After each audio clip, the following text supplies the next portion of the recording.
Welcome to the program. I'm Jeff Schectman. There was a time not that long ago in a galaxy not that far away when Hollywood made movies that both entertained and were substantive.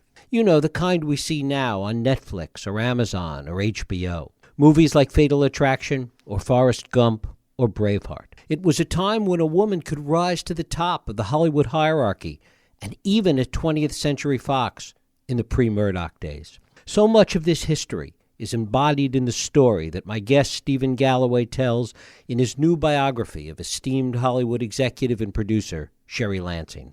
It's a story about Hollywood, but also a human story of striving and success. Stephen Galloway is an Emmy Award-winning journalist. He currently serves as executive features editor at The Hollywood Reporter, and it is my pleasure to welcome Stephen Galloway here to talk about his new biography, Leading Lady, Sherry Lansing in the Making of a Hollywood Groundbreaker. Stephen, thanks so much for joining us. Oh, thank you very much. And I like the way you introduced the book and spoke about her, all of which is dead on, with one exception, which is, in some ways, it wasn't a time when a woman could rise. And what made Sherry Lansing so distinctive and unique for a long time was she was the first woman to break through. In 1980, she was named president of Fox, and it was extraordinarily unusual. Even a year before, she'd said to Life magazine, "No woman will become a studio president in my lifetime." And she was lambasted for that by other women. And then she became that. But it was still very difficult. And interestingly, you know, when you're doing research and you're looking into the past, and it's not the very distant past, it's very difficult to gauge when these things change. You know, when one era gives way to another era. But what was clear to me was the 1970s were not friendly to women in the corporate suites. And then eventually that tidal wave of feminism reached Hollywood and did have an effect. And to some degree, Sherry Lansing rode that wave, and to some degree she helped further it. One of the unique things about the story, and one of the unique things about her as you tell this story, is that her ability to do that had as much to do with her unique personality, her unique characteristics, the way she dealt with these issues, as it did with what was going on externally. Talk about that. You're so right. And this is also what's interesting. You know, so sort of, you know, if you look at any kind of history, there's the great man approach to history, and then there's the sort of economic cycles approach to history. Both have some truth. In this case, she succeeded because she knew how to deal with very difficult men. And she didn't do it in a calculated way. It was rooted in her own psychology. Her father died when she was 8, and she was distraught and devastated, had no self-esteem as a result, blamed herself. He was a very gentle, charming man, and she's a very charming woman. Her mother remarried a few years later, this sort of ogre character, very tough, very successful businessman, very undemonstrative, the kind of man Sherry would work with when she was in office. And so she could deal with these people because she'd had to learn how to deal with her stepfather. And it never struck her as unusual if they were going on tirades or screaming, because that was normal life. And what was interesting, it's a sort of lesson for all of us, is she dealt with them not by hitting back, but by not really noticing. These guys were sort of machine gunning bullets at her. They just bounced off her. She never let them land. And because she didn't let them land, they stopped firing the bullets. And they felt safe with her. And I wish we all had that gift. Right. But there's a very but we don't. There's a very interesting distinction there. Is that it's not as if she just ignored it or turned the other cheek or internalized it. The fact of the matter is, it just, as you say, the bullets just deflected right off of her. Yes. And someone could be screaming at her, and she might laugh. "Oh, don't be silly," you know. And the person would diffuse the anger. And where does the anger come from for these guys? Well, fear, stress, because what most people don't realize is the higher up you go in Hollywood, the more successful you are, the more in danger you are of losing that position and losing everything. A lot of these people paid massive amounts of money because they know their tenure is short. And the precipice is very close. By the way, in some ways it is throughout American life. Everybody's terrified of losing their job. And if you do, there's no real safety net. But in Hollywood, that's magnified. So that stress results in anger. So when Sherry wasn't troubled by their anger, it made them feel safe. Therefore, they embraced her. And, of course, she could do the job extremely well. And you want to hire somebody who makes you feel safe and can do the job. One of the interesting ironies in that is that as you talk about it, there's a certain quality to her that's very much in the moment, that she doesn't dwell on these issues and doesn't, as I said before, doesn't internalize them, doesn't carry them with her, doesn't look back and doesn't overanalyze. That also makes it very difficult for somebody like you to write a biography about somebody like that. By the way, you're extremely perceptive. Yes, when I started working on this, I remember going to her house, sort of rolling up my sleeves and saying, great, okay, let's take a look at the archive. And she said, well, I don't really have an archive, but I have, stuff that I've kept. Oh, good. Where is it? She said, through that door. And I was expecting this large room with everything. And there's a tiny closet. And I don't even mean, a rich Hollywood person's closet. I mean the kind of closet you or I might have. And not packed. And there are a few things on the shelves, and they're all scrapbooks from when she was an actress, because the extraordinary thing about her is she began as a math teacher in the inner schools, in the ghetto, as it was called. Then became an actress and starred opposite John Wayne, hated acting, gave up everything, crashed, went into deep therapy, and remade herself as a script reader and as an executive. So it's an extraordinary story of somebody hitting rock bottom and building up in her late 20s. But all she had was stuff from when she was an actress. I said, well, this is great, Sherry, and where are the scripts? Oh, I don't have those. Okay. Letters? No, I don't really have any. Memos? Nope. Contracts? And diary, Nothing. And what I realized from that is there are people of action and there are people of reflection, and they rarely overlap. There have been famous examples of, Churchill, who was a great writer as well as a statesman. By the way, won the Nobel Prize for his writing, but it's rare. And so it was a very difficult thing to track down the information because she didn't have the stuff, she didn't think about it, she never looked back.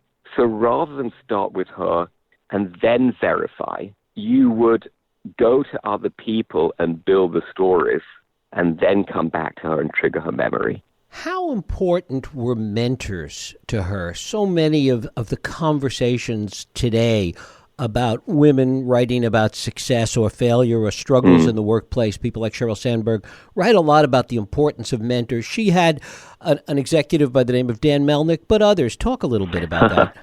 This is a fascinating thing because throughout her life, you see a dichotomy in the men that she was drawn to.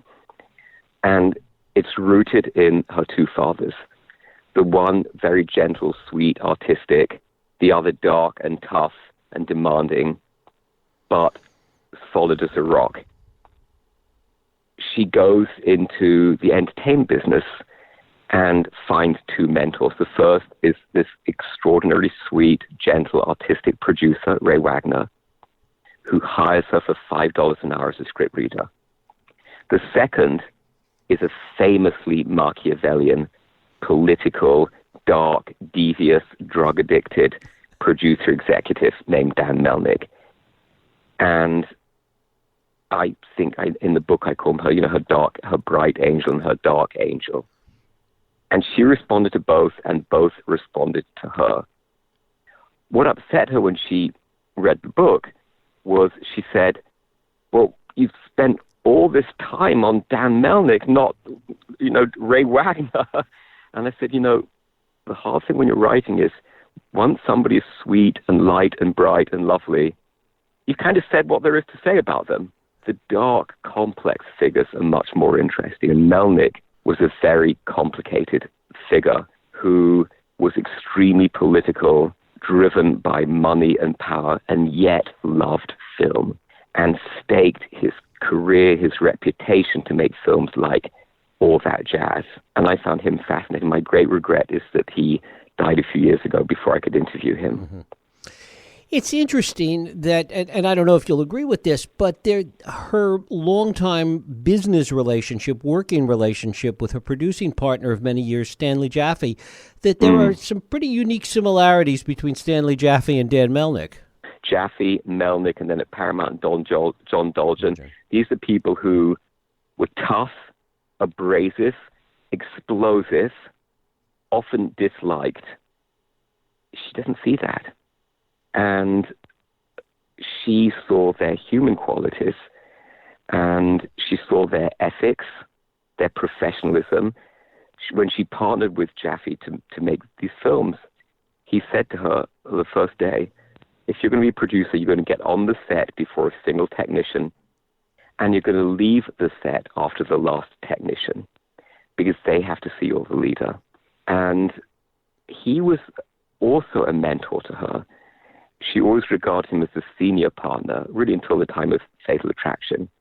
But again, some level, it went back to her father. She felt safe with those guys who were strong and capable and ethical. They didn't always treat other people well because of the level of anger in them, but they helped her. But she has a gift of people skills. Her first husband, she married when she was very young. She grew up in Chicago. Her mother had fled the Nazis, trekked across Europe and the ocean to New York, to Chicago, marries this lovely man, has 2 daughters, and then when she's 32, her husband dies of heart trouble, leaving her a widow, repeating what she's gone through in 1930s Germany. And Sherry grows up in this cauldron of insecurity, leaves Chicago to come to Hollywood and builds this career. But I think because of that, she was always drawn to these tough guys. And it wasn't using them, they made her feel safe. They still make her feel safe. How did that spill over into her personal life and her personal relationships? She has a mix of people. First of all, she likes people, and they like her. And she had different involvements with men, and she always said she would shuttle between the artist type and the really tough type. She was involved with some very famous people, Wayne Rogers, the actor from MASH. Right. She was with for many years. Richard Meyer, the architect. She briefly went out with Trudeau, the Canadian Prime Minister. And her Rolodex is, there's Kissinger, there's Steven Spielberg. It's really amazing. She would shuttle between the artists and the tough guys. And then she met William Friedkin, the director of The Exorcist and The French Connection, who for her had both. And at 47 years old, she'd been married and divorced very young, but then single. At 47 years old, she fell in love. Really deeply in love for the first time. And it changed her life. She had been producing, and then she wanted a more regular life. And at 47, she took the job running Paramount and stayed there for 13 years. It's sort of ironic. She never regarded herself as an executive, as a corporate person. She always loved filmmaking. And yet her legacy is as the first woman who became a studio chief, and from her 13 years at Paramount and these extraordinary movies like Titanic and Forrest Gump and Saving Private Ryan. It's so interesting because that conflict, that tension that you're talking about in her personal life and her relationship with mentors and men, both professionally and personally, also in many ways reflects her skills and her talents. There seems to be in all of her work this tension between the creative side. I mean, she wasn't a director, she wasn't a writer.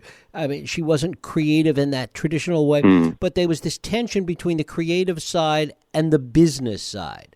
And that really reflects the work that she did. That's true. And sometimes in the conflict in her, the toughest part of this book for her wasn't my talking about her relationships. When she was younger, she had a relationship with a guy who's the most hated man in Hollywood history. His name was James Aubrey. He was the head of CBS and then MGM. And for several years, they went out. And he was known as the Smiling Cobra. She had no trouble with me writing that. But she was very bothered about the Forrest Gump, where she had a lot of conflict with the director. And it's interesting because it touches on the heart of who she is, that deep down she wanted to be artist-friendly and loved the artists. And on Forrest Gump, she couldn't be. She slashed the budget by $10 million at the last minute. She forced Tom Hanks and Robert Zemeckis, the director, to halve their salaries. And as a result, there was huge anger towards her, especially from Bob Zemeckis. And the conflict between the studio, the suits, and the artists was rife through that movie. At one point, Sherry sent one of her executives to the set of Forrest Gump, and Zemeckis found her in a restaurant and starts screaming at her in the middle of the town in North Carolina, "Get off my effing movie." And all the crew members are staring through the window from outside thinking, what on earth is going on? He banned the executive from the set. Well, she didn't like that because she hated being perceived as the suit. And at that time she was, but that was her job. You know, Titanic had been in development at Fox, was already rising towards being a very expensive movie, around $110 million, which back then, 20 years ago, was extremely expensive. And Paramount came in, split the cost, and they had this huge negotiation where Paramount was going to split everything 50-50, and then Sherry looked at their budget and said, whoa, your budget's off. You barely included anything for special effects. We can't do this. In the end, Fox agreed to cap Paramount's investment. And so as the budget then rose and rose and rose, and everything going on, the set was going wrong, people were screaming at James Cameron, they were screaming at him. She was safe because she had a capped budget. But meanwhile, Fox is furious, they're screaming, begging her to give more money. But that was her job. She had to be fiscally responsible, even though her real passion was for the art. It's interesting in that you were talking earlier about the traditional great man theory, but in her case, it's a situation where the times, the person, and the business itself sort of came together in almost a perfect storm. Until they didn't. And she comes to Paramount late 1990, and she has this amazing run of success, extraordinary run, which most studio executives don't have. And then it ends. And somewhere around 2003, 2004, the pictures don't work, and they start failing. And then the guns are all out, and everybody's attacking Paramount. And she recognizes this. She recognizes that somehow she wasn't in the zeitgeist anymore, and she chose to leave, which nobody does in Hollywood. You don't walk away from those jobs. The perks are just too great. But she did. She said, I'm going to leave at 60 years old. I'm going to turn my back on Hollywood. I'm going to go into the nonprofit world. And she began a completely new career, set up her own foundation, became chairman of the board of regents of the whole of the University of California, jointly created with 7 other women Stand Up to Cancer, which raised $500 million to battle cancer, and has never looked back, never regretted it. It's funny because the current regime at Paramount, or the recent regime, started having similar problems. And before they were replaced, they've just been replaced, on the Hollywood Reporter website, there were all these comments whenever there was an article about Paramount. Bring back Sherry. I heard Sherry's coming back. She would never come back. You know, she had these chapters. The first chapter was coming to Hollywood as an actress and being forced to work as a math teacher in Watson Compton. The second chapter was as an executive and producer. And the third chapter is I'm in the nonprofit field. And she never looks back. Stephen Galloway. The book is Leading Lady, Sherry Lansing in the Making of a Hollywood Groundbreaker. Stephen, I thank you so much for spending time with us. I thank you, too, because your questions were simply excellent. And I hope people read the book because it is a page, and her life story is riveting. It will surprise people. Thank you. Thank you, Stephen.